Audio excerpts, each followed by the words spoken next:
Friends, ఇప్పుడే అందిన వార్త. సీఎం జగన్కి big shock. Sajjala Ramakrishna Reddy arrest. ఈ విషయాలన్నీ తెలుసుకునే ముందు వీడియోని పూర్తిగా చూడండి, అప్పుడే మీకు పూర్తిగా అర్థమవుతుంది. అదేవిధంగా చాలామంది సబ్స్క్రైబ్ చేసుకోకుండా వీడియోని చూస్తున్నారు, దయచేసి సబ్స్క్రైబ్ చేసుకోండి. సబ్స్క్రైబ్ చేసుకోవడం వల్ల నేను చేసే ప్రతి వీడియో అప్డేట్ మీకు ముందుగానే నోటిఫికేషన్ రూపంలో వస్తుంది. అదేవిధంగా లైక్ చేయడం మర్చిపోతున్నారు, దయచేసి లైక్ చేయండి.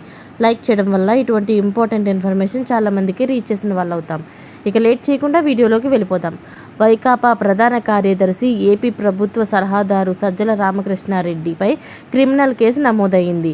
కౌంటింగ్ ఏజెంట్లపై అనుచిత వ్యాఖ్యలు చేసిన వ్యవహారంలో తెదేపా నేతలు దేవినేని ఉమా, గూడపాటి లక్ష్మీనారాయణ ఫిర్యాదు మేరకు ఆయనపై తాడేపల్లి పోలీసులు కేసు నమోదు చేశారు.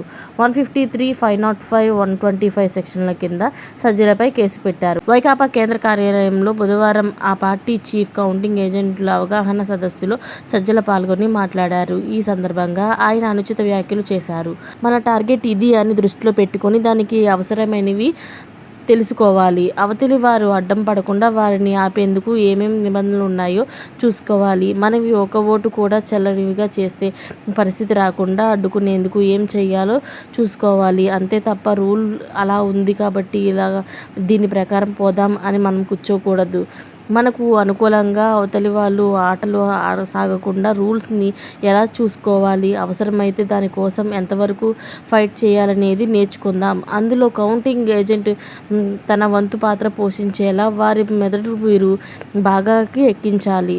పొరపాటున ఒకటి మనం వదిలేసినా పర్లేదు, కానీ రూల్ కాదేమో అని వెనక్కి తగ్గేటడితే మాత్రం ఏజెంట్లుగా వద్దు అని సజ్జల రామకృష్ణారెడ్డి వ్యాఖ్యానించారు.